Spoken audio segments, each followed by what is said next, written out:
Alors, ça y est, vous vous êtes préparé, vous avez suivi toutes les étapes, vous avez fait votre script, votre speech, le pitch, le script, vous avez préparé le matériel, c'est le jour J, vous êtes en situation de tournage. La phase de préparation est donc achevée, c'est le moment de s'y mettre. On y va ensemble. Du coup, Thibaut, peux-tu me dire qu'est-ce qu'il faut privilégier en termes d'enregistrement des vidéos? J'aime pas le terme de vidéo courte, je dirais plutôt de séquence courte. C'est un peu comme à l'écrit. Les phrases à rallonge sont faites pour se perdre. Et ben là, c'est un peu la même chose avec vos propos. Vous allez très rapidement ramer, chercher vos mots, avoir des hésitations dans votre façon de vous exprimer. Donc là, on arrête tout. On aime quand c'est court et concis. Ça marche. Quelle attitude adopter du coup devant la caméra ou en tout cas aux personnes qu'on va filmer et leur donner les recommandations? Alors dans un premier temps, déjà, un style naturel. C'est vous, c'est votre image, c'est votre façon d'être.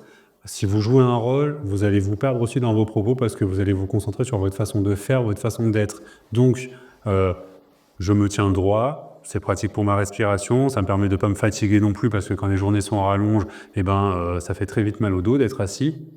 Et après, la tenue, c'est pareil. On n'est pas en costume 3 pièces, mais on n'est pas non plus en jogging, à moins que vous fassiez de la formation de cours de stretching, de yoga ou de PS. Sinon, je pense que le jogging n'est pas très approprié dans un cadre professionnel. Au niveau du débit, qu'est-ce que tu pourrais donner comme conseil? C'est pareil, c'est toujours très compliqué. Chaque personne a sa façon de parler, de s'exprimer, de se tenir encore une fois. Donc, j'aurais tendance à dire pas trop lent pour pas que ce soit monotone, pas trop rapide parce que le but, c'est pas d'avaler les fins de mots et que ça reste compréhensible. Mais par contre, on met de la joie, du sourire et de la motivation dans votre voix. C'est un peu comme sur du démarchage téléphonique. Si vous êtes triste, si vous faites la tête, ça se ressent, votre interlocuteur va le ressentir. Là, moi, je vous conseille quand même d'être souriant, on essaye de passer un bon moment et on essaie de transmettre une bonne énergie aux personnes qui vont vous regarder. Oui, d'ailleurs, si on peut se permettre une petite aparté sur ce cours, voilà, on en est au deuxième cours, voilà, aujourd'hui qui est tourné.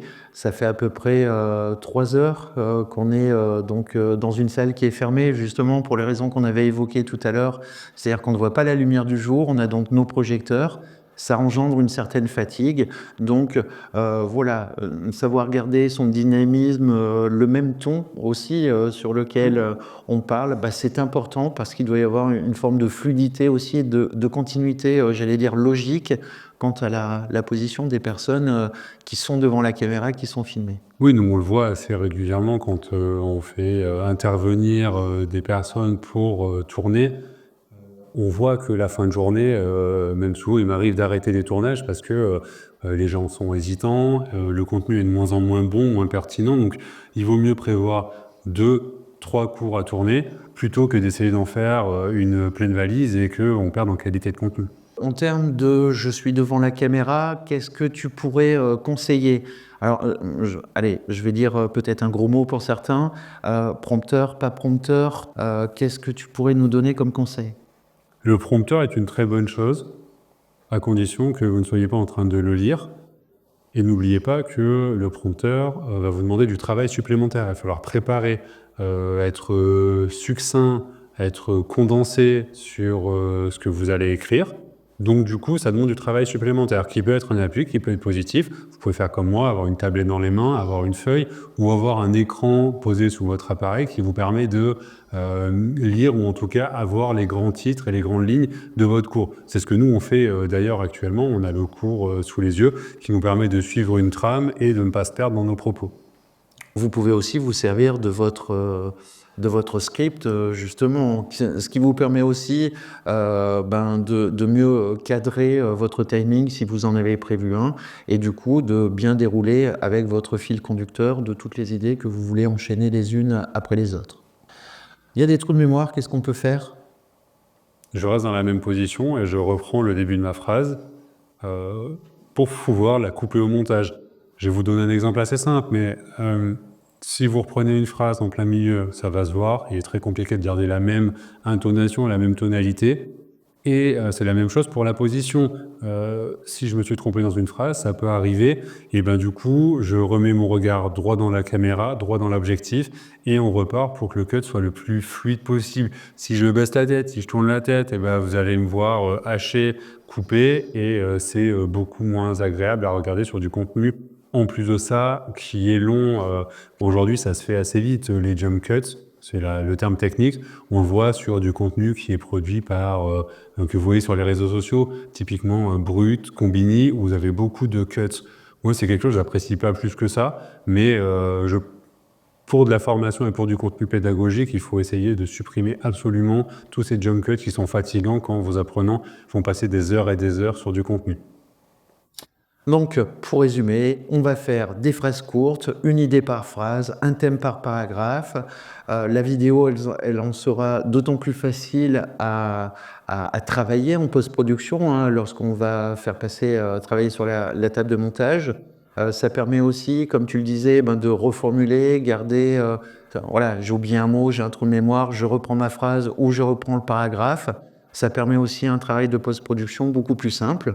Et puis peut-être aussi de moins se fatiguer, hein. Je suis d'accord avec moi. Totalement, il y a quelque chose qu'on n'a pas dit. Si toutefois ce n'est pas vous qui montez les vidéos, n'hésitez pas, en dehors de la captation, comme là tout de suite on est en train de faire, de pouvoir discuter avec le monteur en lui disant « Bon, bah là, je vais reprendre à cet endroit-là parce que je pense que je me suis trompé, donc du coup, ça on le supprime et j'ai un autre exemple à donner, quelque chose de plus pertinent. » Vous pouvez vous servir aussi de la caméra pour pouvoir discuter. Allez donc droit au but, en tout cas dans votre idée de ce que vous voulez faire passer comme message, comme information. Évitez de faire comme on a peut-être l'habitude de faire quand on est en présentiel, digresser, tergiverser. C'est source de confusion et dans ce cas-là, voilà, être pertinent, c'est aussi aller droit au but. En termes de tics, on a tous des tics verbaux. Vous l'avez entendu en regardant mes vidéos, peut-être vous en êtes aperçu en écoutant Thibaut, on a tous des tics verbaux, c'est très difficile de les gommer. On aurait un conseil à apporter? Non, pas du tout, c'est votre personnalité, c'est ce qui fait aussi potentiellement votre qualité, le fait que les gens apprécient vous entendre, vous écouter, vous voir, donc n'essayez pas de le gommer, ça sert strictement à rien. Les tics de langage ou d'hésitation, ils peuvent être en tout cas réduits par le travail en amont, vous savez où vous allez aller, vous avez préparé votre sujet.